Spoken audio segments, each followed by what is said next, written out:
Hello everyone. तो आज हम लोग जो है नए चैप्टर की शुरुआत कर रहे हैं। So the next chapter that we are taking up today is electrochemistry, right. देखिए इलेक्ट्रोकेमिस्ट्री बेटा ये मान के चलिए क्लास 12th के फिजिकल केमिस्ट्री का द मोस्ट इंपॉर्टेंट चैप्टर है।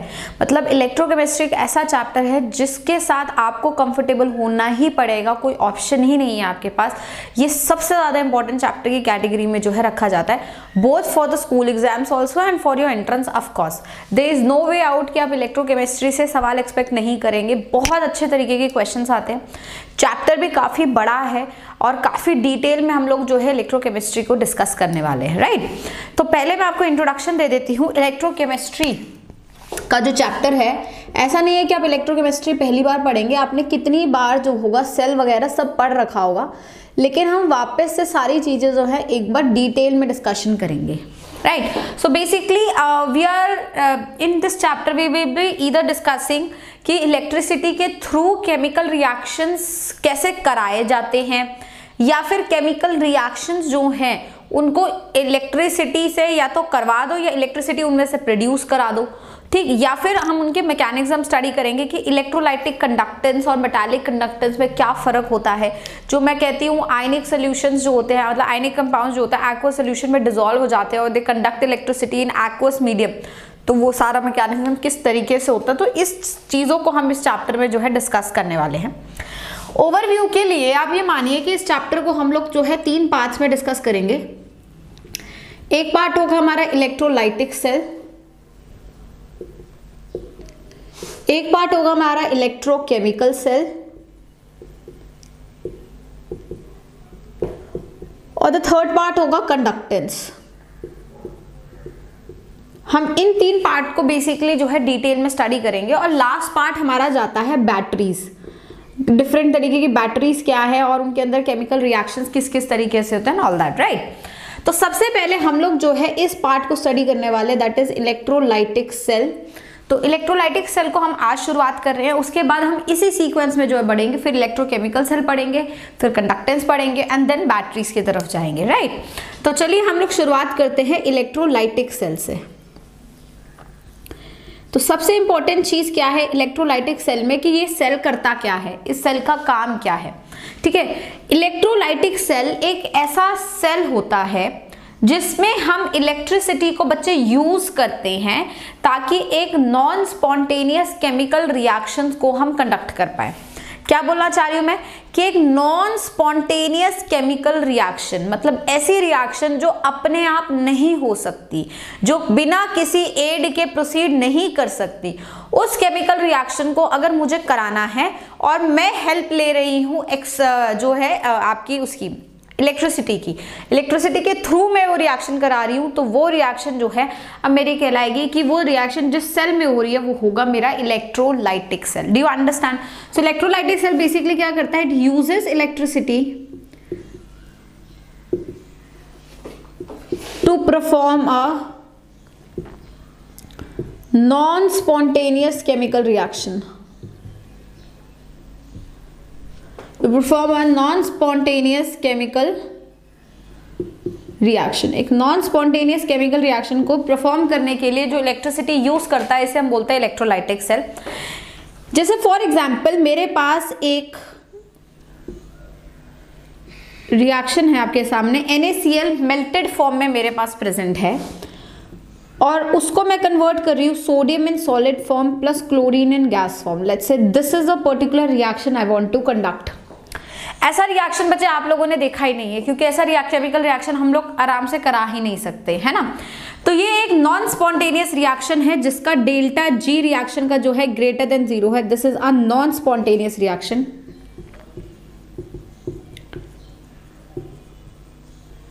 अब इस रिएक्शन को देखिए हम लोग कैसे कंडक्ट कराएंगे, पहले ये समझ लेते हैं। बेसिक नॉलेज जो आपको यहाँ रखनी है वो ये रखनी है कि अगर आपके पास कोई भी आयनिक सॉल्ट है, कोई भी एक आयनिक कंपाउंड है, आयनिक सॉल्ट है, वो इलेक्ट्रिसिटी कंडक्ट करता है, conduct electricity only in molten form, conduct electricity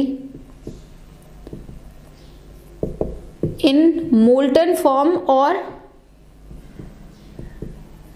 और एक्वस फॉर्म। वो इलेक्ट्रिसिटी को कंडक्ट करता है मोल्टन फॉर्म में और एक्वस फॉर्म में बस। सॉलिड फॉर्म में आयनिक कंपाउंड्स इलेक्ट्रिसिटी कंडक्ट नहीं करते। ये बेसिक नॉलेज ऑलरेडी आपके पास है, आपको बस यही याद रखनी है, ठीक है। अब देखिए इस रिएक्शन को मुझे कंडक्ट कराने के लिए मैंने एक इलेक्ट्रोलाइटिक सेल जो है जनरेट कराया। देखेंगे, ध्यान से समझेंगे कि ये सेल वर्क कर रहा है तो किस तरीके से कर रहा है।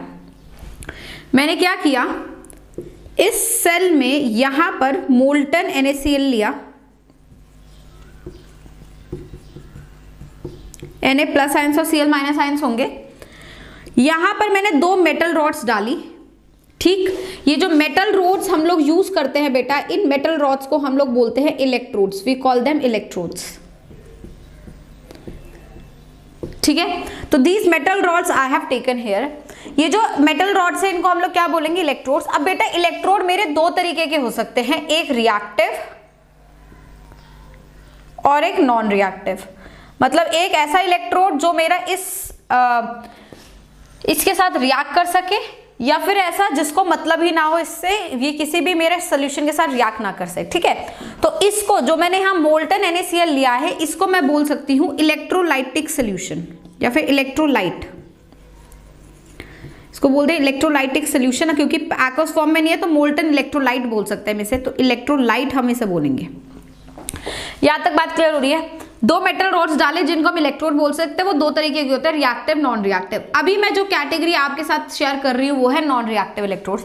मतलब ये दोनों ही नॉन रिएक्टिव है, ये आपस में रिएक्ट इसके साथ नहीं कर रहे किसी भी फॉर्म में। फिर मैंने क्या किया, दोनों मेटल रॉड्स को जो है एक्सटर्नल बैटरी से बेटा कनेक्ट कर दिया, लाइक दिस। एक एक्सटर्नल बैटरी लगा दी।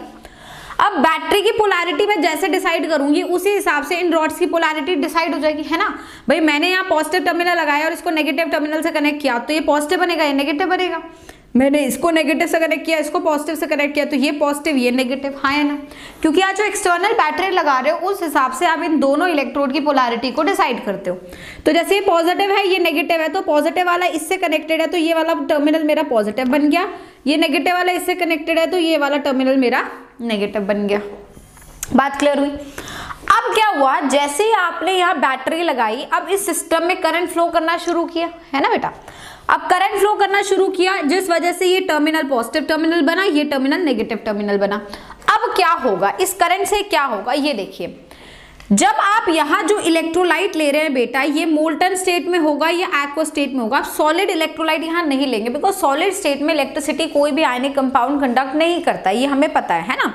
तो हम या तो मोल्टन स्टेट में लेंगे या आयनिक स्टेट में लेंगे। इसमें क्या होता है, मोल्टन स्टेट में भी जो आयंस होते हैं वो मोबिलिटी रखते हैं, मतलब फ्री टू मूव होते हैं, तभी इलेक्ट्रिसिटी कंडक्ट होती है। और एक्वस फॉर्म में तो ऑफकोर्स वो आयंस जो है प्रॉपरली अपने एक्वस फेज में आ गए होंगे, अलग अलग हो गए होंगे। हाइड्रेशन एनर्जी ने लैटिस एनर्जी को कॉम्पनसेट कर लिया होगा, अब अपने आयंस अलग अलग होंगे और आयंस अब हाइड्रेटेड फॉर्म में मूव कर रहे होंगे।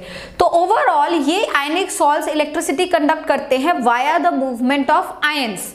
और सॉलिड स्टेट में, जैसे आपने सॉलिड स्टेट पढ़ा, सॉलिड स्टेट में आपने NaCl का क्रिस्टल पढ़ा, उसमें आपको पता है ना कि सॉलिड NaCl जो होगा उसमें Na का पोजीशन ऑक्टाहेड्रल वॉइड फिक्स रहेगा, Cl का पोजीशन अपना जो CCP लैटिस है वो फिक्स रहेगा। अब किसी भी तरीके से Cl उस लैटिस को छोड़ के बाहर नहीं जाएगा, ना Na जाएगा। ऐसा गया तो क्रिस्टल लैटिस खराब हो जाएगा हमारा, है ना।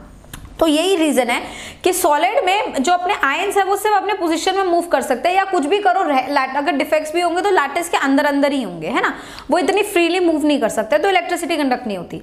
इलेक्ट्रिसिटी कंडक्ट करने के लिए या तो आपको आयनिक सॉल्ट को मेल्ट करना पड़ता है, मोल्टन स्टेट में लाना पड़ता है, मतलब सेमी लिक्विड स्टेट जिसे हम बोलते हैं। तो लिक्विड स्टेट में ions can have some mobility, हालांकि कम होगी बट हो सकती है। और एक्वस फेम में तो वो एकदम पानी में ही डिसॉल्व हो गए, वो तो आयंस पे अपने टूट ही गए हैं। हाइड्रेशन एनर्जी ने लैटिस एनर्जी को कॉम्पनसेट कर लिया है और अब आयंस फ्रीली मूव कर सकते हो, इलेक्ट्रिसिटी कंडक्ट हो सकती है। तो या तो मैं यहाँ एक्वस सोल्यूशन लूंगी या फिर मैं मोल्टन सोल्यूशन लूंगी, क्योंकि इन दोनों सोल्यूशंस में आयंस का मोबिलिटी एग्जिस्ट करता है। नाउ जैसे मैंने बोला आयंस का मोबिलिटी एग्जिस्ट करता है, मतलब ions now can move, right. Since it's a positive terminal, this positive terminal will going to attract the negative ion towards it. This is a negative terminal, so this will going to attract a positive ion towards it, like this, है ना। अब ध्यान रखेंगे ये जो 2 electrodes है उसमें से एक एनायन को अट्रैक्ट कर रहा है, एक कैटायन को अट्रैक्ट कर रहा है, ये याद रखेंगे, ठीक है। तो मैं यहाँ पे एक चीज लिख रही हूं, जो एनायन को अट्रैक्ट करे या एनायन जिसकी तरफ जाए, ऐसा लिख देता है, एनायन जिसकी तरफ जाए, एनायन जिसकी तरफ जाए, या फिर जो जहां एनायन जो ये एनायन है इलेक्ट्रॉन लूज करे, वहां क्या होता है, जैसे ये एनायन जो है मेरा इस वाले इलेक्ट्रोड की तरफ गया है, तो मेरा एनायन इस इलेक्ट्रोड की तरफ क्यों गया है, क्योंकि इस पे नेगेटिव चार्ज है, इस इलेक्ट्रोड पे पॉजिटिव चार्ज है। तो ओवरऑल इलेक्ट्रॉन के सेंस में देखा जाए, anions has excess of electron and this terminal needs electron, right. तो ये एनायन जो है इस टर्मिनल पे जाएगा, अपने इलेक्ट्रॉन जो है वो लूज कर देगा, तो 2 इलेक्ट्रॉन Cl- जाएगा, इलेक्ट्रॉन लूज कर देगा और बना देगा Cl2 गैस, लाइक दिस। ये रिएक्शन होगी। अब जिस इलेक्ट्रोड पे एनायन गया है उस इलेक्ट्रोड को बेटा बोलेंगे एनोड। क्या बोलेंगे? एनोड। तो यही मैं लिखना चाहती है कि जहां एनायन जाए या जहां इलेक्ट्रॉन एनायन लूज करे उसे कहते हैं, उस इलेक्ट्रोड को कहते हैं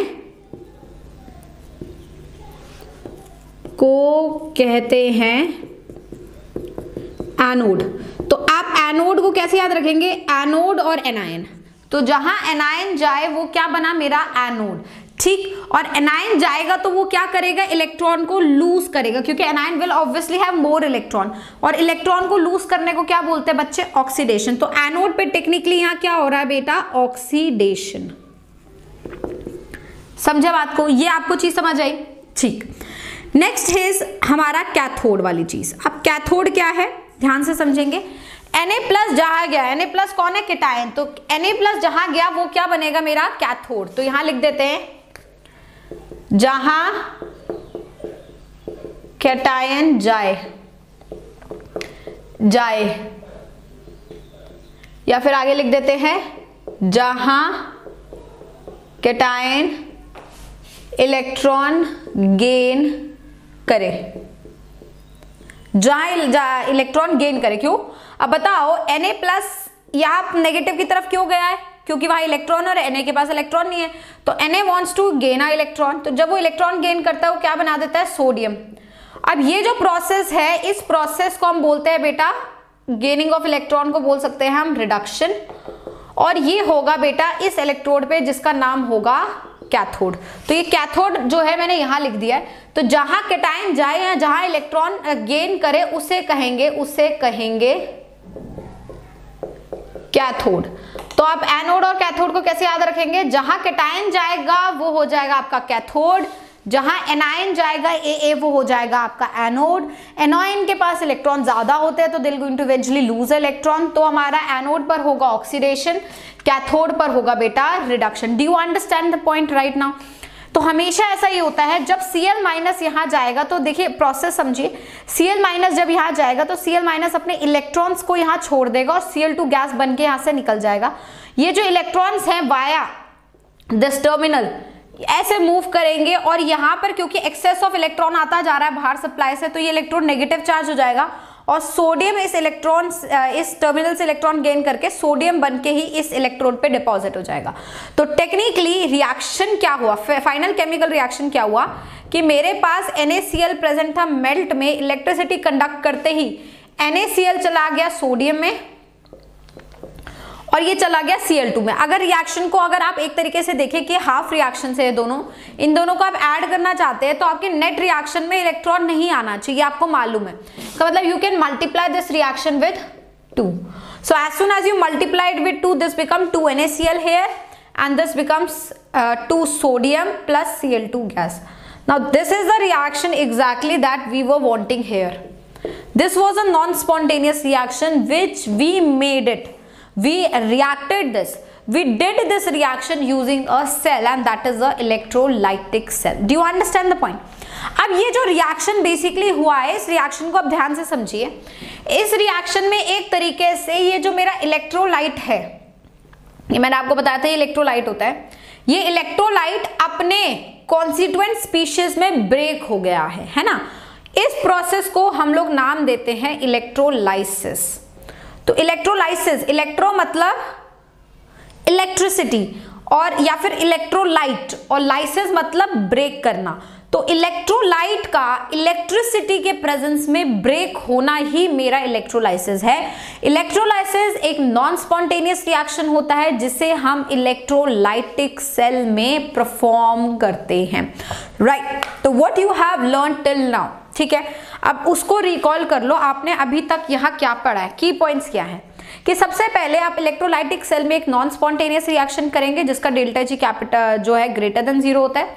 इस रिएक्शन को परफॉर्म करने के लिए आप मोल्टन स्टेट में या एक्वस स्टेट में इलेक्ट्रोलाइट लेंगे, जैसे हमने इस केस में मोल्टन स्टेट में इलेक्ट्रोलाइट लिया है।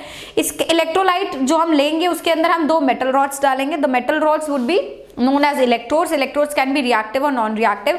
अभी इस पर्टिकुलर केस में मैंने एक रिएक्टिव इलेक्ट्रोलाइट को ना लेके नॉन रिएक्टिव इलेक्ट्रोलाइट्स को लिया है, जो जिनका काम है सिर्फ पैसेज देना, इलेक्ट्रॉन की मूवमेंट के लिए पैसेज देना। That's it, that's what these conductors are doing, these electrodes are doing, right. इनका और कोई काम नहीं है, ठीक है।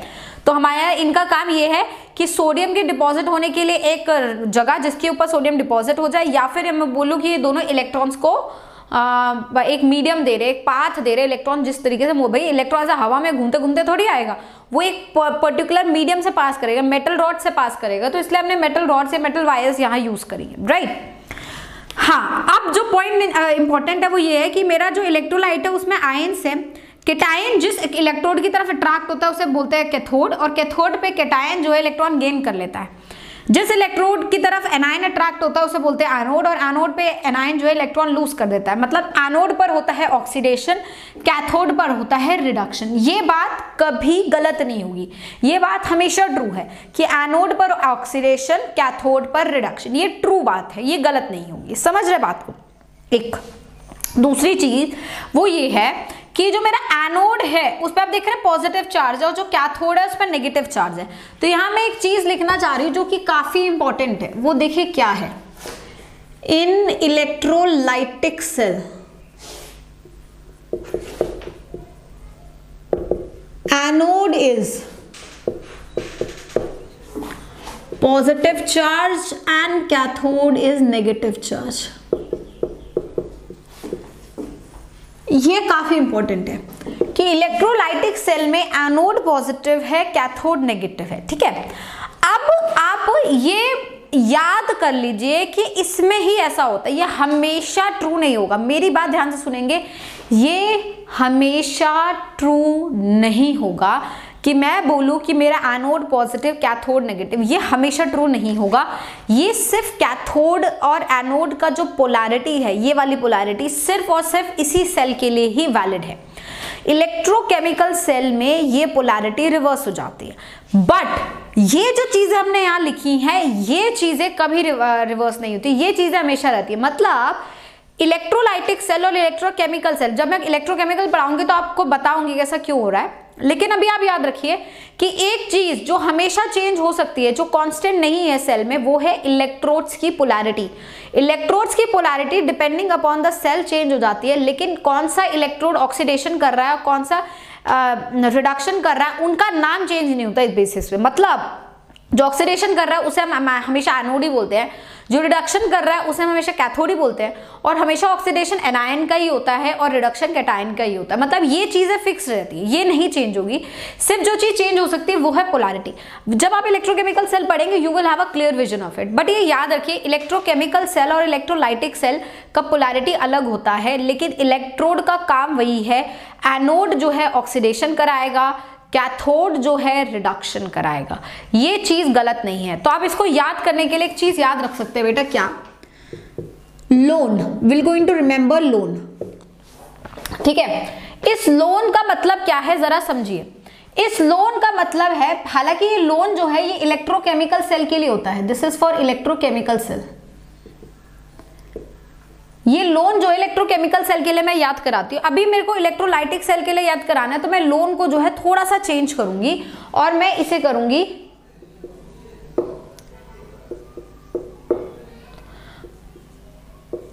लोप। तो ये जो लोप है बेटा, ये हमारा इलेक्ट्रोलाइटिक सेल के लिए होता है। तो अब ये दो चीजें याद रखेंगे, इलेक्ट्रोलाइटिक और इलेक्ट्रोकेमिकल में क्या डिफरेंस है मैं बता देती हूँ। इलेक्ट्रोकेमिकल में लेफ्ट पर होगा ऑक्सीडेशन जिस पर ऑक्सीडेशन होगा वहां कौन आएगा, एनायन, और एनायन हमारा क्या होता है, नेगेटिवली चार्ज्ड। और यहां देखिए क्या होगा, लेफ्ट पर होगा ऑक्सीडेशन, जिस पर ऑक्सीडेशन हो रहा है उसे हम बोलेंगे एनोड, और जो एनोड होगा वो होगा पॉजिटिव चार्ज। आप समझ रहे हैं? तो इलेक्ट्रोकेमिकल सेल और इलेक्ट्रोलाइटिक सेल में एनोड की सिर्फ पोलैरिटी डिफरेंट है, एनोड का काम सेम है, एनोड लेफ्ट हैंड साइड ही होगा, एनोड जो है उस पर ऑक्सीडेशन ही होगा, एनोड पर एनायन ही आएगा। लेकिन अगर इलेक्ट्रोकेमिकल है तो एनोड नेगेटिव होगा क्योंकि उसमें पोलैरिटी डिफरेंट होती है, क्यों होती है will come to it. But electrolytic है तो वो लोप होगा, मतलब वो पॉजिटिव चार्ज होगा। तो ये दो चीज आप ये याद रखेंगे। जैसे हमने एनोड के लिए करा वैसे ही हम एक कैथोड के लिए भी कर सकते हैं कि कैथोड हमेशा राइट पर होगा, कैथोड पे हमेशा रिडक्शन होगा, कैथोड पे हमेशा कैटायन आएगा। लेकिन कैथोड पॉजिटिव होगा या नेगेटिव होगा ये डिपेंड करता है कि सेल कौन सा, लाइटिक है या केमिकल है। Is that clear till now? Right, so this is a basic diagram. अब जरा इस डायग्राम को थोड़ा और अच्छे से जो है क्लियरली समझते हैं बेटा। इस डायग्राम में इलेक्ट्रिसिटी के फ्लो को जो है समझने की कोशिश करते हैं। हमें ये पता है बच्चों कि हमारा जो इलेक्ट्रिसिटी होता है, करंट का जो डायरेक्शन होता है वो इलेक्ट्रॉन के डायरेक्शन के रिवर्स होता है। तो सबसे पहले इलेक्ट्रॉन का डायरेक्शन और करंट का डायरेक्शन स्टडी करते हैं दो सिस्टम में। एक सिस्टम है बेटा ये वायर और इलेक्ट्रोड वाला जिसे बोलेंगे एक्सटर्नल सिस्टम, और एक सिस्टम है ये इलेक्ट्रोलाइट वाला जिसे बोलेंगे इंटरनल सिस्टम। तो ये है मेरा इंटरनल सिस्टम, और ये वाला जो सिस्टम है जो इलेक्ट्रोड्स और ये सब लेके हम लोग रखे हैं इसको बोलेंगे एक्सटर्नल सिस्टम। देखिए एक्सटर्नल सिस्टम की बात करते हैं क्योंकि क्लियरली एविडेंट है इस फैक्ट का कि आपका नेगेटिव चार्ज यहाँ आया है तो मतलब यहाँ पर इलेक्ट्रॉन्स होंगे और यहाँ से जो इलेक्ट्रॉन्स होंगे हमारे यहाँ से जो है मूव कर रहे होंगे इस डायरेक्शन में। तो टेक्निकली मैं बोल सकती हूँ electrons are moving from this to this, तो current is moving from this direction, we can take it that way, है ना। इस तरीके से हम लोग जो है चीजों को एनालाइज कर सकते हैं, ठीक है।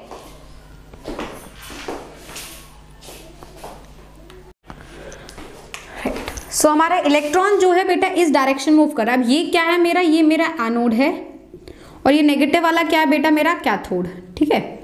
अब मैं एक्सटर्नल सर्किट की जब बात कर रही हूं तो मैं टेक्निकली बात कर रही हूं ये वायर के थ्रू, है ना। एक्सटर्नल सर्किट मतलब ये वायर के थ्रू कैसे करंट फ्लो कर रहा है। अब इस वायर के थ्रू अगर आप देख रहे हैं करंट, तो आप देख रहे हैं इलेक्ट्रॉन जो है यहां से यहाँ फ्लो कर रहा है, इलेक्ट्रॉन फ्लो। तो करंट फ्लो कहाँ होगा, यहां से यहाँ करंट फ्लो। तो करंट मेरा फ्लो कर रहा है टेक्निकली इलेक्ट्रॉन के ऑपोजिट डायरेक्शन, मतलब कैथोड टू एनोड। तो मैं बोल सकती हूँ इन external circuit direction of current. देखिए बेटा मैं अभी आपको करंट की डायरेक्शन बता रही हूँ, क्वेश्चन आपसे एग्जामिनर आपसे इलेक्ट्रॉन की डायरेक्शन पूछेगा तो आप आंसर उल्टा करेंगे, ठीक है। तो direction of current is cathode to anode. तो एक्सटर्नल सर्किट में मेरा करंट फ्लो कर रहा है कैथोड टू एनोड। अब आते हैं इन इंटरनल सर्किट। अब इंटरनल सर्किट होता है बेटा ये, मतलब सॉल्यूशन में कैसे मूव करा जरा देखिए। अब सॉल्यूशन में अब इसको आप ऐसे एनालाइज करिए, Na+ Cl-, we have this. तो Na+ have moved this side, Cl- have moved this side. Take Na+ as a positive charge species and Cl- as a negative. तो करंट जो होता है हमेशा पॉजिटिव आयंस की direction में move करता है। मेरा पॉजिटिव आयन कैसे मूव कर रहा है, एक तरीके से देखा जाए तो पॉजिटिव आयन इस डायरेक्शन में जा रहा है ना, मतलब कैथोड की तरफ जा रहा है। तो मेरा पॉजिटिव आयन इस डायरेक्शन में जा रहा है, मतलब मेरा करंट भी इस डायरेक्शन में जा रहा होगा। तो इंटरनल सर्किट में करंट जा रहा है फिर से कैथोड से एनोड। तो internal circuit current is again cathode to anode. तो ये हो कैसे रहा है जरा देखिए, यहां से आपका करंट चलना शुरू हुआ इस डायरेक्शन में, यहां से करंट चलते चलते चलते चलते इस डायरेक्शन, मतलब अंदर और बाहर, सॉरी एक तरीके से यहाँ इंटरनल में हमारा इधर जा रहा है, मतलब इस डायरेक्शन, मतलब एनोड टू कैथोड है, इस एनोड टू कैथोड। तो आप बाहर की तरफ और अंदर की तरफ देखिए, बाहर आप कैटायन आपका इस डायरेक्शन में है तो करंट इस डायरेक्शन, मतलब एनोड से कैथोड की तरफ, और बाहर आके कैथोड से एनोड की तरफ। तो ये एक सर्कुलर मोशन, एक कंप्लीट इलेक्ट्रॉन का फ्लो हो रहा है, सॉरी करंट का फ्लो हो रहा है, एनोड से कैथोड, कैथोड से एनोड, करंट। इलेक्ट्रॉन बोले तो ऊपर क्या हो जाएगा, एनोड से कैथोड, और यहाँ पे कैथोड से एनोड, क्योंकि यहाँ नेगेटिव आयंस के डायरेक्शन में फिर इलेक्ट्रॉन फ्लो करेंगे, है ना। तो इलेक्ट्रॉन का फ्लो, करंट का डायरेक्शन, ये सब आपको पता होना चाहिए हर सेल का, एक्सटर्नल सर्किट में भी और इंटरनल सर्किट में। यहाँ तक बात क्लियर हुई, राइट। तो अब हम इलेक्ट्रोलाइसिस के फॉर्मूले को जो है, इलेक्ट्रोलाइसिस का जो फिनोमिना है उसे और अच्छे से समझते हैं और थोड़ी डिटेल डिस्कशन करते हैं, ठीक है। क्या हमने बोला, जरा ध्यान से सुनेंगे। हम लोग कर रहे थे इलेक्ट्रोलाइसिस, तो सबसे पहले हमने किया इलेक्ट्रोलाइसिस ऑफ, फर्स्ट हमने जो लिया था वो लिया था मोल्टन NaCl। अब लेकिन ये सारे केसेस ध्यान रखिए, मैंने नॉन रिएक्टिव इलेक्ट्रोड्स की प्रेजेंस में लिए, I have not considered reactive electrode till now. तो मैं लिख देती हूँ molten NaCl in non reactive electrode. Electrode अभी हमारा रिएक्टिव नहीं है, ठीक है। नॉन रिएक्टिव इलेक्ट्रोड में जो है हमने कंसीडर किया है।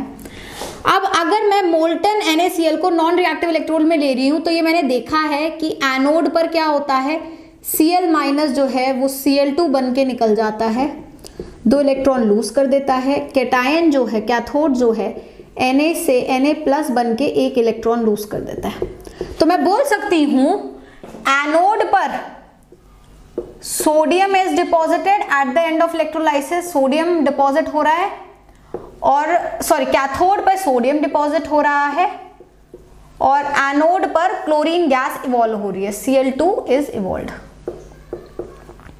यही है हमारे product of electrolysis, these are the product of electrolysis of molten NaCl, ठीक है। चीजों को और आगे लेके चलते हैं, अभी मैं मोल्टन को ही डिस्कस कर रही हूं। तो सेकंड चीज जो मैं ले रही हूं, let's say electrolysis of molten copper sulphate in of course non reactive electrolyte, non reactive electrode. अब बस आपका प्रोसेस फर्क क्या होगा कि आपने जो मोल्टन NaCl लिया था, आप उसकी जगह आप क्या ले लोगे, molten CuSO4, rest everything will remain the same. Anode की तरफ सल्फेट जाएगा, कैथोड की तरफ कौन जाएगा, कैटायन जाएगा, मतलब कॉपर जाएगा।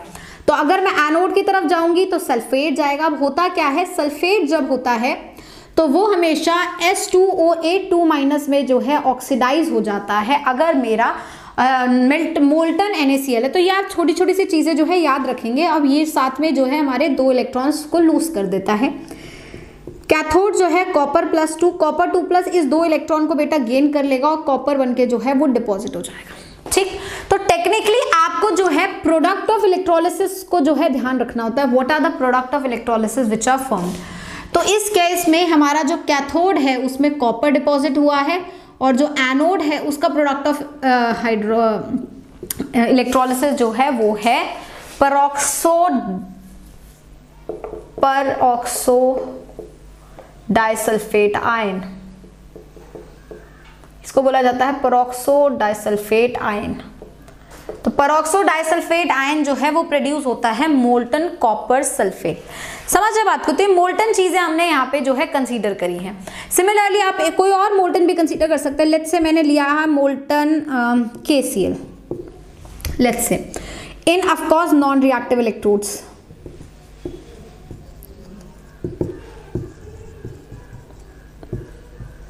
तो इस केस में एनोड पर कौन जाएगा, Cl-, तो Cl- तो Cl2 बन के इवॉल्व हो जाएगा, और कैथोड पे कौन जाएगा बेटा, पोटेशियम। तो पोटेशियम 1 इलेक्ट्रॉन गेन करके पोटेशियम बन के डिपॉजिट हो जाएगा, है ना। इस तरीके से आप कैथोड और एनोड का प्रोडक्ट ऑफ इलेक्ट्रोलिसिस निकाल सकते हैं, ठीक।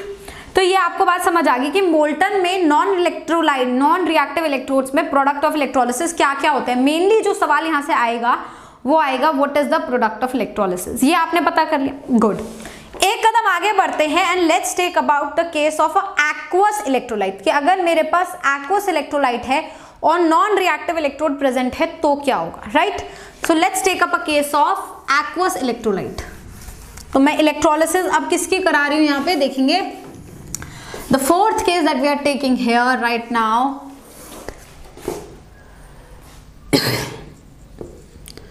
aqueous NaCl solution in presence of non-reactive electrode.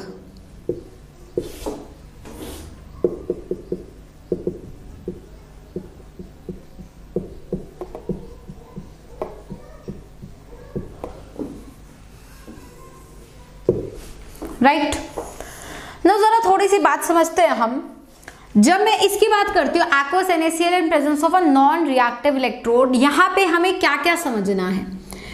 अब आपका जो सिस्टम है वो थोड़ा सा बदल गया है।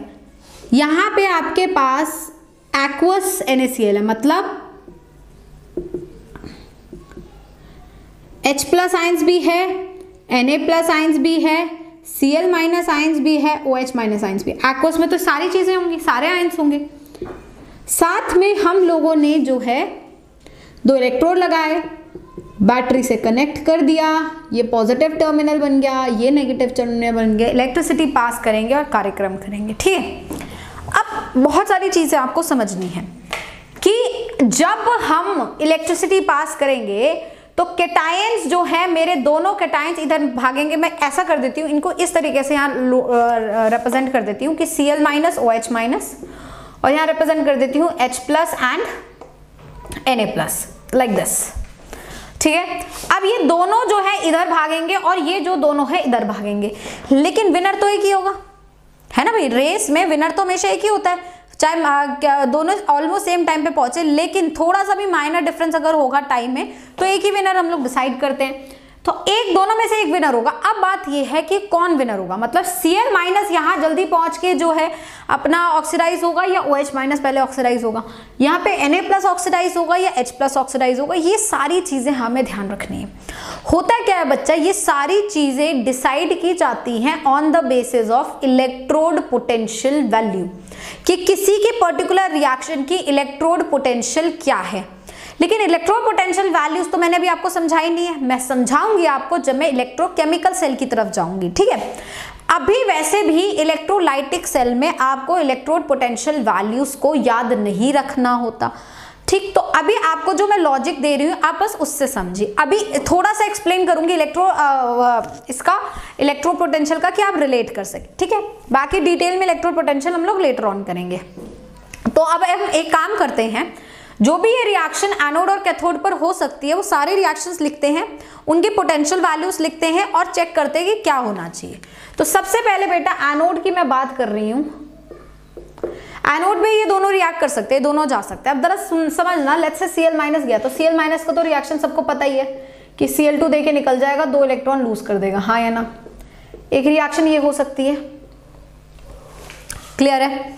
दूसरी रिएक्शन हो सकती है OH माइनस की। अब मेरी बात बहुत ध्यान से सुनेंगे, OH माइनस एज सच कभी भी एनोड पे जाएगा नहीं, और ना ही कभी H प्लस कैथोड पे जा पाएगा अपने आप। क्यों?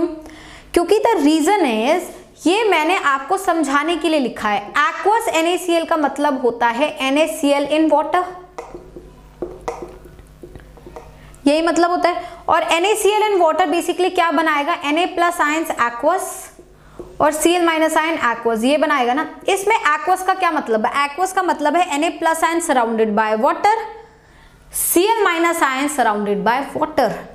तो टेक्निकली वाटर में H प्लस और OH माइनस होता है, लेकिन आयनिक इक्विलिब्रियम से आपको पता है कि वाटर का self dissociation into H plus and OH minus ions, जिसका इक्विलिब्रियम कांस्टेंट 10⁻⁻14 होता है एट 25 डिग्री सेल्सियस।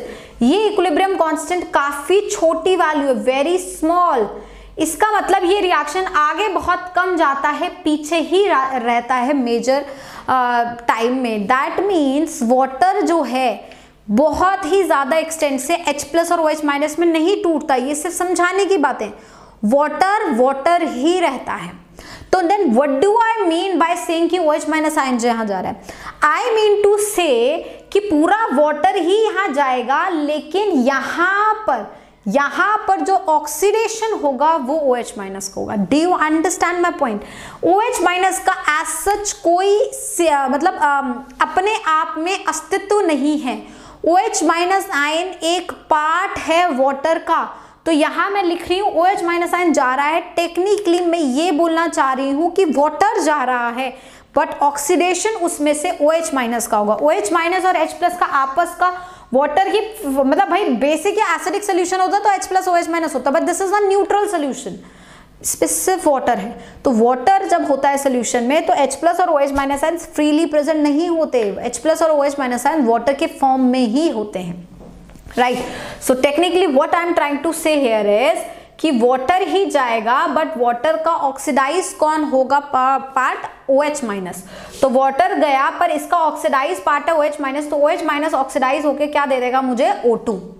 अब इस रिएक्शन को मैं नॉर्मल तरीके से बैलेंस कर लूंगी, O2 है यहाँ 2 लगा दिया मैंने, 4H हो गए तो 4H प्लस मैंने यहाँ लगा दिया, और अगर 4H प्लस यहाँ पर है तो यहाँ पे 4 इलेक्ट्रॉन होना चाहिए, ठीक है। तो ये दो ऑक्सीडेशन रिएक्शन जो है मेरे पास पॉसिबल है, एक Cl माइनस की और एक वाटर की। सिमिलरली कैथोड पे अगर हम लोग देखते हैं तो रिडक्शन रिएक्शंस पॉसिबल होनी चाहिए दो, कौन सी, एक Na प्लस की ऑफकोर्स, तो Na प्लस इलेक्ट्रॉन गेन करके सोडियम बना दे, और दूसरी H प्लस की, H प्लस का मतलब क्या है वाटर की, कि वाटर जो है वो जाए और इसका H प्लस जो है वो ऑक्सीडाइज हो, और H प्लस ऑक्सीडाइज होके क्या देगा बेटा मुझे H2, ठीक है। अब इसको बैलेंस करूंगी तो यहाँ पर मेरा जो है O है एग्जिस्ट कर रहा है, तो इसका मतलब इसको इस तरीके से बैलेंस कर दीजिए, OH माइनस या 2 लगा देते हैं, तो जैसे हम 2 लगाएंगे तो यहाँ पर हमारा 2OH माइनस हो जाएगा और यहाँ 2 इलेक्ट्रॉन आ जाएंगे हमारे। देखिए रिएक्शन बैलेंस हो गया आपके पास, है ना, तो इस तरीके से होगा। अब आपको ये याद रखना है जब भी H प्लस और OH माइनस के ऑक्सीडेशन या रिडक्शन की बात आए तो रिएक्शंस आप यही लिखेंगे जो मैंने आपके सामने लिखी है। इसको याद कैसे करना है सोचिए, यहां मैंने आपको बोला था कि इसका OH माइनस वाला पार्ट जाए, तो आप H प्लस को ऐसे मन में कह लो कि ये H प्लस और OH माइनस है, लेकिन जाएगा कौन, सिर्फ OH माइनस, तो OH माइनस ने वाटर दे दिया, H plus as it is रह गया, and I balanced it. Similarly यहां पे भी H प्लस और OH माइनस है, लेकिन ऑक्सीडाइज कौन होगा H प्लस, तो H प्लस ने H2 हो गया और OH minus as it is रह गया, and that's how, and then after that आप जिसको बस 2 लगाइए और अपना जो इलेक्ट्रॉन को बैलेंस करिए, ठीक है। तो H प्लस का कभी खुद से ऑक्सीडेशन नहीं लिखेंगे और OH माइनस का खुद से ऑक्सीडेशन नहीं लिखेंगे, ये ऑक्सीडेशन इनका खुद से सिर्फ तभी लिखा जाएगा जब सोल्यूशन या तो एसिडिक या बेसिक होगा। न्यूट्रल सोल्यूशन में हमेशा ऑक्सीडेशन और रिडक्शन ही सिर्फ किसका होता है बेटा, वाटर का होता है। ये काफी इंपॉर्टेंट चीज है जिसे आप याद रखेंगे। क्लियर हुई बात, ठीक। तो यहाँ आपको ये चीज समझ आ गई। अब आपके पास 2 पॉसिबल रिएक्शन कैथोड पर है, 2 पॉसिबल रिएक्शन एनोड पर है। अब हमें ये समझना है कि कौन जीतता है, ठीक है। तो जैसे कि बच्चों मैं आपको पहले ये बता चुकी हूँ कि इलेक्ट्रोलाइटिक सेल से मेजर जो सवाल आएंगे वो आएंगे आपके what is the product of electrolysis. तो आपको सिर्फ प्रोडक्ट ऑफ इलेक्ट्रोलिसिस पे ही जो है बात समझनी है। अब ऐसा देखा जाता है कैथोड पे सोडियम, और जब वाटर का इलेक्ट्रोलिसिस होता है तो वाटर जीत जाता है, सोडियम नहीं जीत पाता, और इस केस में अगर देखा जाता है तो Cl माइनस जीत जाता है, वाटर नहीं जीतता। तो मेरे फाइनल प्रोडक्ट ऑफ इलेक्ट्रोलिसिस क्या बनते हैं,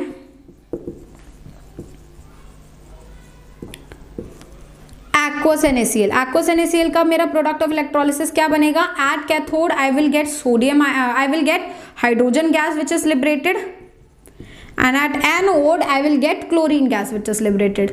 तो क्लोरीन और हाइड्रोजन गैस जो है लिबरेट होंगी कैथोड और एनोड पे। सोडियम कहीं नहीं मुझे मिलने वाला और ना ही ऑक्सीजन मिलने वाला है। Now let's talk about why, how can I prove it and how can I memorize it, right.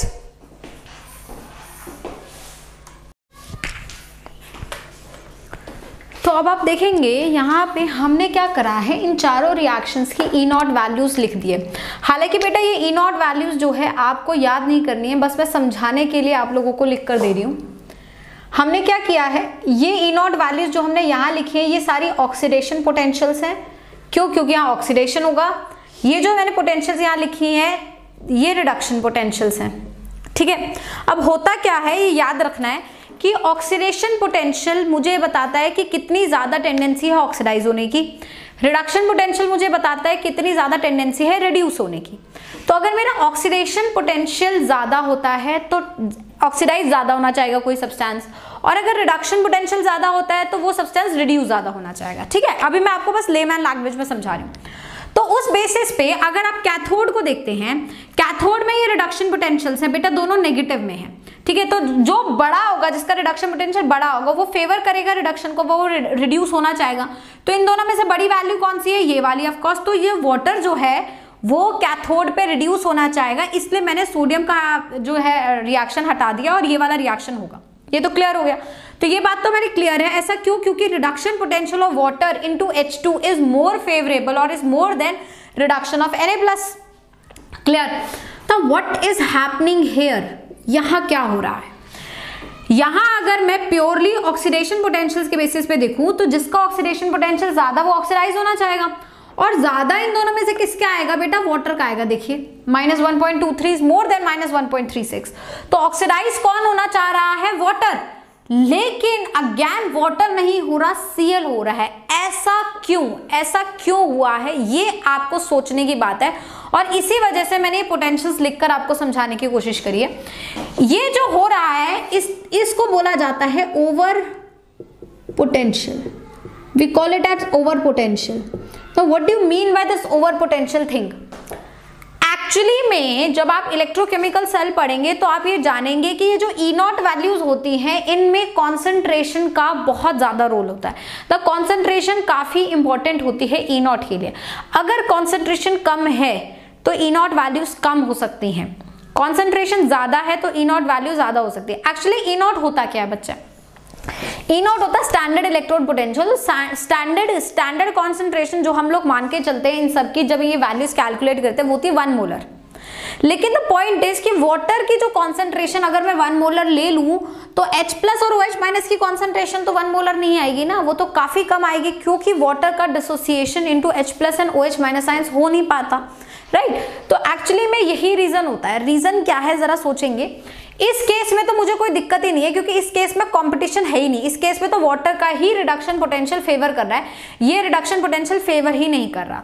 लेकिन इस केस में भी वाटर का फेवर कर रहा है, लेकिन हो ये जाता है। ऐसा इसलिए होता है क्योंकि जो वाटर का डिसोसिएशन है to give O2 is kinetically very slow. ये काफी स्लो रिएक्शन है, काफी ज्यादा स्लो है।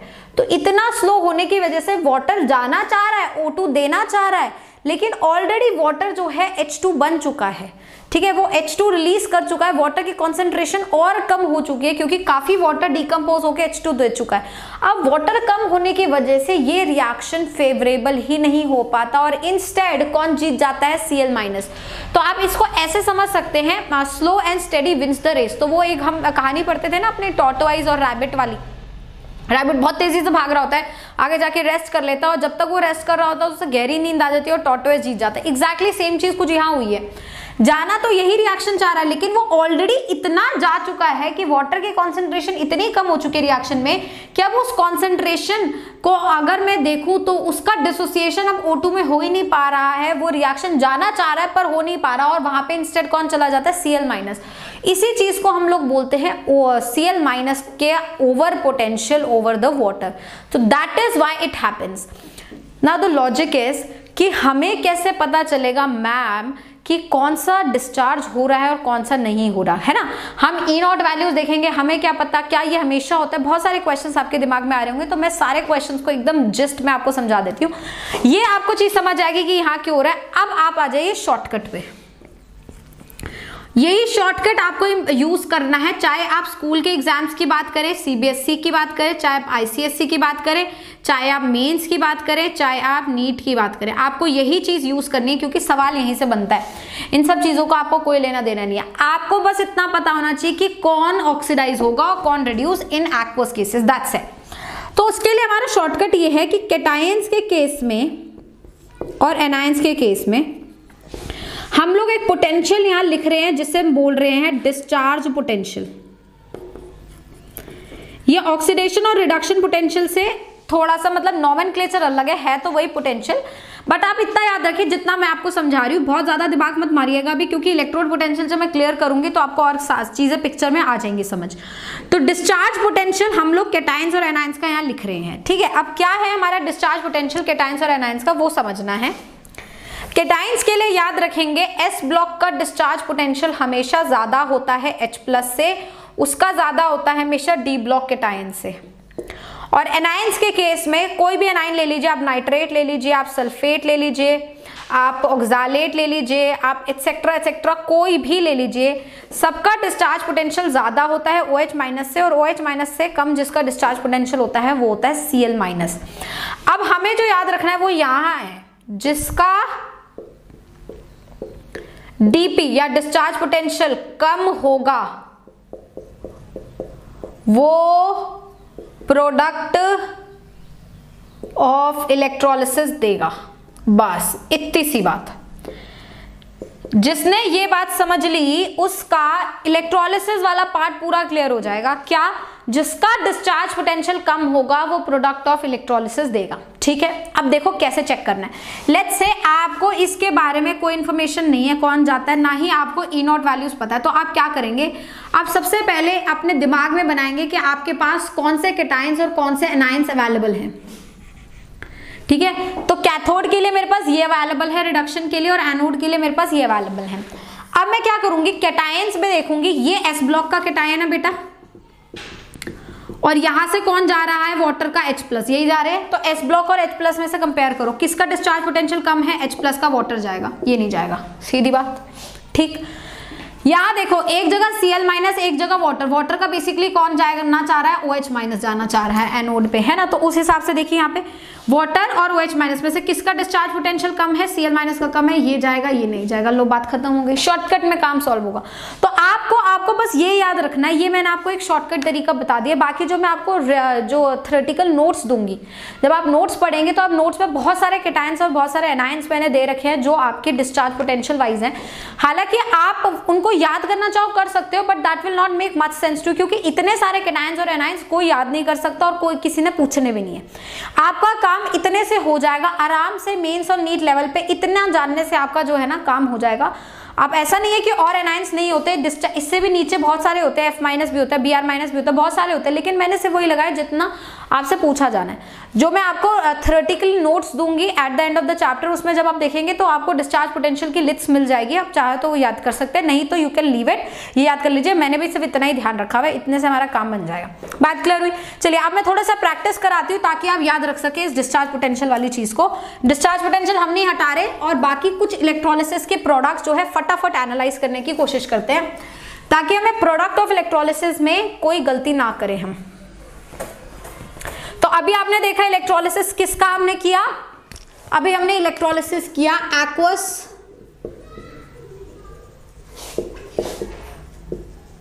NaCl in non reactive electrodes, और यहां नॉन रिएक्टिव इलेक्ट्रोड्स पे हमें क्या मिलता है, Cl2 गैस मिलता है और H2 गैस मिलता है। ये हम लोगों ने डिसाइड किया है ना। अगर Cl2 गैस देखा जाए तो ये एनोड पे मिलता है, और H2 गैस जो है हमें कैथोड पे मिलता है। नेक्स्ट हम लोग कर रहे हैं electrolysis of aqueous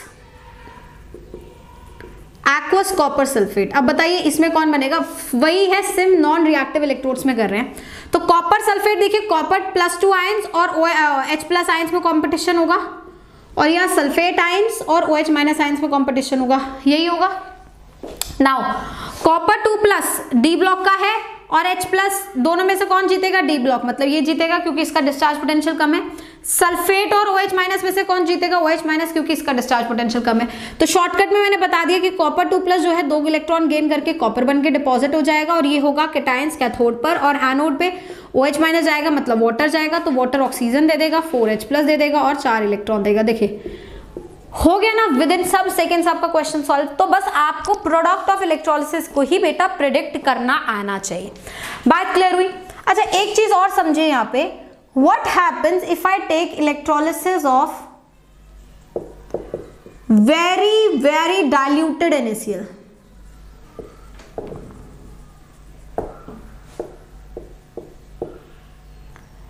aqueous NaCl aqueous ले रही हूं, लेकिन बहुत डाइल्यूटेड ले रही हूं बेटा। तो इस डाइल्यूटेड में आप याद रखिए कि जब आप कैथोड की बात कर रहे थे तो आपके पास Na+ था और H+ था, और हमने ये डिस्कस किया था कि H+ हमारा जो है जीत जाता है पोटेंशियल बेसिस पे, है ना।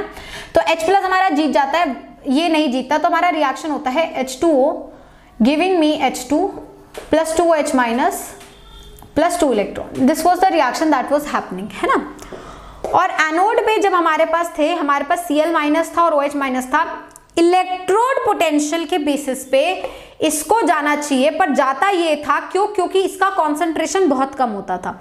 लेकिन अब आप एक बात सोचो बेटा, जब आपके पास ऐसे क्वेश्चंस आ जाए वेरी डाइल्यूटेड वाले, तो आप ये डिस्चार्ज पोटेंशियल वाली चीज को यूज नहीं करेंगे। You will not be using this things. क्यों? क्योंकि ये वैलिड है एक प्रॉपर कॉन्सेंट्रेशन के लिए। बहुत डाइल्यूशन, एक्सट्रीम डाइल्यूशन में या एक्सट्रीम कॉन्सेंट्रेशन में वैलिड नहीं होगा, क्योंकि अगर आप एक्सट्रीम कॉन्सेंट्रेशन ले रहे हो तो it is equal to melt, कि मोल्टन आपने इलेक्ट्रोलाइट लिया, क्योंकि पानी तो बहुत ही कम है उसमें। और अगर आप एक्सट्रीम डाइल्यूटेड ले रहे हो, मतलब आप सिर्फ खाली वाटर का इलेक्ट्रोलिसिस करा रहे हो, उसमें इलेक्ट्रोलाइट बहुत कम है, तो ये बीच में यूज होता है डिस्चार्ज पोटेंशियल, जब sufficient amount of water and sufficient amount of electrolyte present होता है। अगर आपके पास एक्वस NaCl है, वैलिड है, aqueous copper sulphate valid, sodium nitrate aqueous valid, कोई भी एक्वस में जो दे रखा है उसमें वैलिड है, लेकिन वेरी डाइल्यूटेड दे रखा है तो वैलिड नहीं है। हाईली कॉन्सेंट्रेटेड स्पेशली लिखा हुआ है तो ये वैलिड नहीं होगा, ठीक है। तो अब लॉजिक लगाएंगे, जब भी कोई भी, it's not just NaCl, it's anything, कोई भी सोल्यूशन अगर हाईली डाइल्यूटेड होगा तो क्योंकि कॉन्सेंट्रेशन वाटर के ही ज्यादा है तो वाटर ही ऑक्सीडाइज हो रहा होगा बेटा, और वाटर ही रिड्यूस हो रहा होगा विदाउट एनी इश्यू, क्योंकि सिर्फ वाटर ही प्रेजेंट है। तो यहाँ पर आपको सोडियम वाला सोचना ही नहीं है, ना ही कुछ और सोचना है। इनफैक्ट यहाँ पे भी सिर्फ कौन जाएगा बेटा? वाटर ही जाएगा। वाई? वाटर इसलिए जाएगा क्योंकि सिर्फ वाटर ही टेक्निकली प्रेजेंट रहेगा, तो आपको H2 और O2 ही मिलेगा, क्योंकि वेरी डाइल्यूटेड का मतलब होता है हाईली डाइल्यूटेड, सिर्फ वाटर प्रेजेंट है। तो इट्स नॉट NaCl। इनफैक्ट आपके पास very diluted copper sulphate aqueous हो तब भी यही चलेगा, वेरी डाइल्यूटेड NaNO3 हो, कोई भी इलेक्ट्रोलाइट अगर वेरी डाइल्यूटेड फॉर्म में है तो सिर्फ वाटर का ही इलेक्ट्रोलाइसिस होगा। ये चीज आप जो है बच्चे ध्यान रखेंगे। यहाँ तक आप लोगों को बात क्लियर हुई? तो इस तरीके से आपको थोड़ा ध्यान रखना होता है कि आपको किस चीज का जो है इलेक्ट्रोलाइसिस करा रहे हैं। लेट्स से अब मैं बोल रही हूँ electrolysis of aqueous H2SO4 in non reactive electrodes, non reactive electrodes. तो अगर aqueous H2SO4 है मतलब आप डिस्चार्ज पोटेंशियल वाली चीज यूज कर सकते हो। अब कैथोड पे तो कंपटीशन ही नहीं है, H+ ही है, तो H2 ही मिलेगा ऑब्वियसली, क्योंकि H+ ही है। और यहाँ पे कंपटीशन है सल्फेट और OH- की प्रेजेंस में, एनायन पे। तो सल्फेट और OH- में से कौन जीतेगा? Of course OH-। तो यहाँ पर हमारा क्या मिल जाएगा? O2। तो आपको यहाँ पर भी ऑक्सीजन और हाइड्रोजन ही मिलेगा। तो अगर आप एक्वस H2SO4 ले लो या वेरी डाइल्यूटेड H2SO4 ले लो, बात से भी पढ़नी है, क्योंकि जब एक्वस H2SO4 हाइड्रोजन ऑक्सीजन दे रहा है तो वेरी डाइल्यूटेड तो हमेशा हाइड्रोजन ऑक्सीजन ही देता है ना। तो ये कुछ चीजें जो है आपको ध्यान रखनी है। बात क्लियर हुई? चलिए, वेरी गुड। अब ये जो डिस्चार्ज पोटेंशियल मैंने यहाँ लिखवाया था बेटा, ये सिर्फ नॉन रिएक्टिव इलेक्ट्रोड्स के लिए है। रिएक्टिव इलेक्ट्रोड्स में चीजें बदल जाती हैं, तो रिएक्टिव इलेक्ट्रोड्स के लिए आप इसे यूज नहीं करते। अज्ञान, ये चीज भी आप याद रखिए, ठीक है। तो एक केस मैं आपको समझा रही हूँ रिएक्टिव इलेक्ट्रोड का कि रिएक्टिव इलेक्ट्रोड्स के साथ क्या हो सकता है, ध्यान देंगे। तो next let's take electrolysis in presence of reactive electrodes.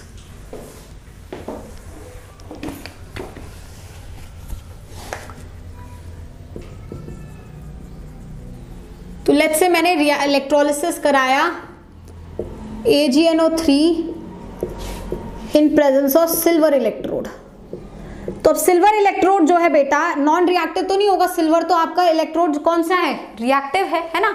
Non reactive कौन से होते हैं ये भी थोड़ा सा ध्यान रख लीजिए। नॉन रिएक्टिव इलेक्ट्रोड्स होते हैं जो रिएक्ट नहीं कर सकते, जो कि इनर्ट होते हैं, मतलब इनर्ट इलेक्ट्रोड, जैसे कि प्लैटिनम हो गया, प्लैटिनम हो गया, ये सारे इनर्ट मेटल्स की कैटेगरी में आते हैं। तो ये सारे इलेक्ट्रोड जो होते हैं हमारे नॉन रिएक्टिव की कैटेगरी में आते हैं, ठीक है। Now silver is a reactive electrode. और रिएक्टिव का एक चीज आप वैसे भी याद रख लीजिए कि जब आपका जो एक आयन और इलेक्ट्रोड अगर कॉमन होता है तो वो हमेशा रिएक्टिव इलेक्ट्रोड का केस होता है। जैसा copper sulphate in copper, silver nitrate in silver. तो जब भी कॉमन इलेक्ट्रोलाइट और कॉमन जो इलेक्ट्रोड हो तो वो हमेशा रिएक्टिव ही होता है। अब इस केस में ये जो AgNO3 ले रहे हैं हम मोल्टन ले रहे हैं, तो molten AgNO3 in presence of Ag। हमेशा याद रखिए ऐसे केसेस में जो कॉमन आयन होता है बेटा वही ऑक्सीडाइज होता है और वही रिड्यूस होता है।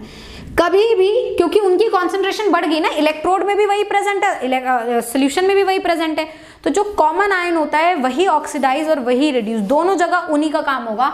तो एनोड पे ऑक्सीडेशन होगा तो सिल्वर जाएगा Ag+ बनाएगा, एक इलेक्ट्रॉन लूज करेगा, और कैथोड पे रिडक्शन होगा तो Ag+ एक इलेक्ट्रॉन गेन करके Ag बनाएगा। अब सोचेंगे मैडम ये क्या चल रहा है, Ag घूम रहा है। हाँ, इस प्रिंसिपल को हम लोग यूज करते हैं बेटा इलेक्ट्रोड रिफाइनिंग में। अगर आप लोगों ने लोअर क्लासेस में पढ़ा हो तो जब हमें मेटल को रिफाइन करना होता है, रिफाइनिंग ऑफ मेटल करनी होती है, तो हम ऐसे ही काम करते हैं इलेक्ट्रोड रिफाइनिंग वाला। क्या क्या करते हैं जरा देखेंगे। यहाँ हमने लेट्स से मोल्टन AgNO3 ले लिया और ये मैंने सिल्वर इलेक्ट्रोड ले लिया, एक पॉजिटिव, और ये सिल्वर इलेक्ट्रोड मैंने नेगेटिव ले लिया टर्मिनल ऑफ बैटरी से कनेक्ट करके, ठीक है। ये मेरा एनोड है, तो मैं एनोड को जो है प्योर मेटल लूंगी, मतलब इम्प्योर मेटल लूंगी एनोड को, और कैथोड को जो है मैं प्योर मेटल लूंगी, मतलब एक पतला सा ऐसे मैंने कैथोड लिया। मैंने क्या किया, ये दोनों सिल्वर के हैं, मैंने क्या लिया, एनोड को लिया इम्प्योर सिल्वर, कैथोड को लिया प्योर सिल्वर, और यह AgNO3 लिया। अब AgNO3 का हमारा क्या था, Ag+ आयंस तो यहां की तरफ अट्रैक्ट होंगे, यही हमने बोला था।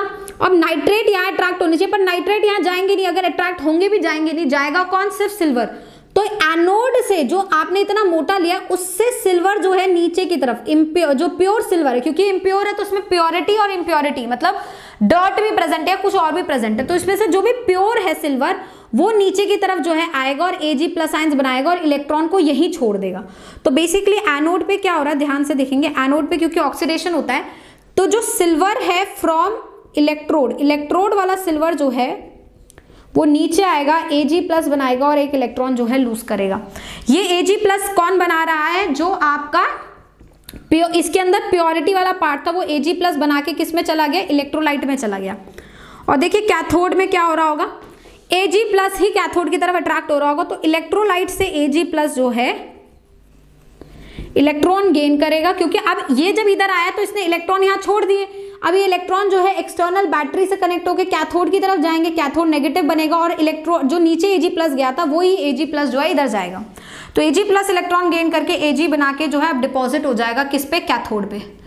तो इवेंचुअली आप देखो क्या करोगे, और जो भी इम्प्योरिटी होगी वहां नीचे रह जाएगी यहाँ पे, जिसको हम लोग बोल देते हैं एनोड मड। ये आपने लोअर क्लासेस में जरूर करा होगा, है ना। तो हम ये काम करते हैं, तो जब कॉमन हम स्पीशीज लेना इस तरीके से, जैसे दोनों मेटल्स ले लिए और ये हो गया, तो ये एक हिंट होता है आपके लिए कि आपका सिर्फ मेटल ही है जो है ना वही ऑक्सीडाइज रिड्यूस होता रहेगा, आपस में घूमता रहेगा। इसको हम लोग यूज करते हैं इलेक्ट्रोड रिफाइनिंग में, ठीक है। तो आप बेसिकली क्या करते हो, आपका एनोड फिर पतला होता रहता है, क्योंकि इसमें से जितना भी प्योर था वो तो सोल्यूशन में चला गया, इम्प्योरिटी नीचे बैठ गई और वो सोल्यूशन से फिर कैथोड की तरह चला गया। तो इम्प्योर एनोड डिक्रीज होता है, प्योर कैथोड जो है बढ़ जाता है, प्योर कैथोड को अलग ले लेती हूँ और मेरा मेटल जो है रिफाइन हो जाता है। So we use this principle here. तो अगर इसी में मैं ले देती जैसे electrolysis of molten copper sulphate in copper electrode, तो सेम काम ही होता, एग्जैक्टली सेम होता। कॉपर 2+ ही इलेक्ट्रॉन गेन करके कॉपर बनाते और कॉपर ही इलेक्ट्रॉन लूज करके कॉपर 2+ बनाते। ये दोनों जगह यहाँ एनोड पे या कैथोड पे यही कार्यक्रम जो है चल रहा होता। बात क्लियर हुई? गुड। एक और रिएक्टिव इलेक्ट्रोड का हम लोग केस ले रहे हैं। बेटा जितना मैं केसेस करा रही हूँ ना, इससे ज्यादा केसेस आपको करने नहीं है, तो जितना मैं करा रही हूँ उसी को बहुत अच्छे से डिटेल में समझ लेना, ठीक है।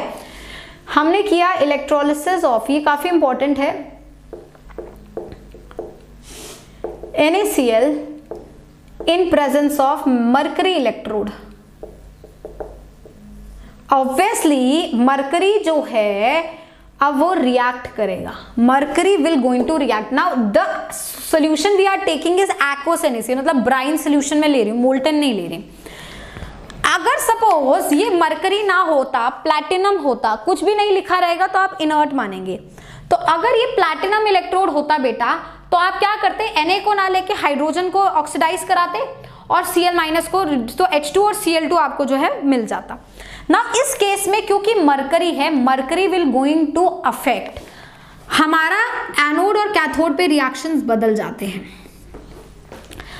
एनोड पे Cl माइनस ही जाता है, कोई दिक्कत नहीं है। एनोड पे जैसे पहले जा रहा था Cl माइनस ही जाएगा, 2Cl माइनस Cl2 बनाएगा 2 इलेक्ट्रॉन।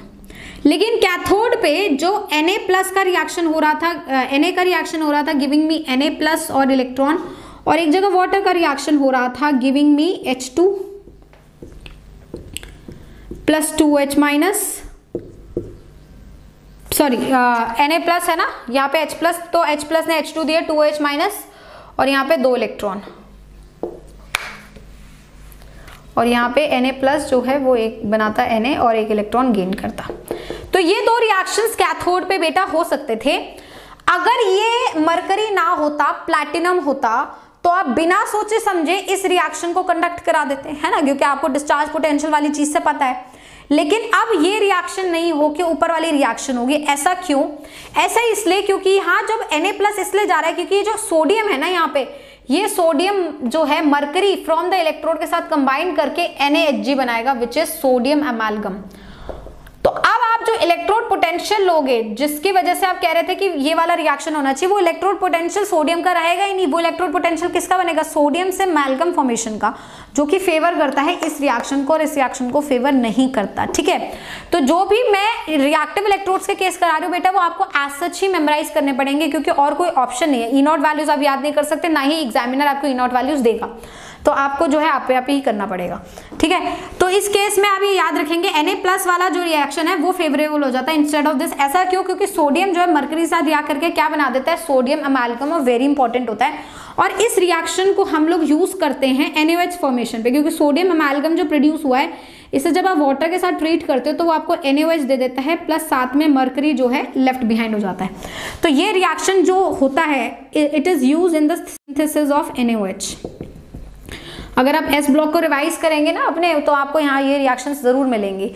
तो जब NaOH का सिंथेसिस में हम इस सोडियम अमेल्गम वाले प्रोसेस को जो है यूज करते हैं। बात क्लियर हुई?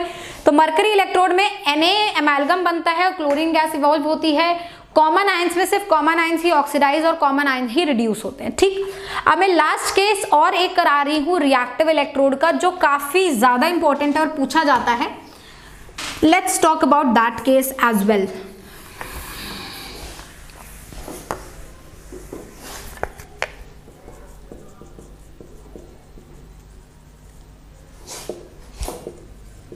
This is electrolysis of Al2O3 molten in presence of graphite electrode। ये जो प्रोसेस है ये आप आगे पढ़ेंगे, आपका एक चैप्टर आएगा मेटलर्जी, उसमें आप लोग पढ़ेंगे। इस प्रोसेस को बोला जाता है Hall Heroult process. This process is basically use, ये जो Al2O3 है, this is known as bauxite ore, ये एल्यूमिनियम का ओर है। तो this is basically use in the basically कह सकते हैं प्योरीफाइंग या एल्यूमिनियम, या फिर आप बोल दीजिए एक तरीके से this is extraction of aluminium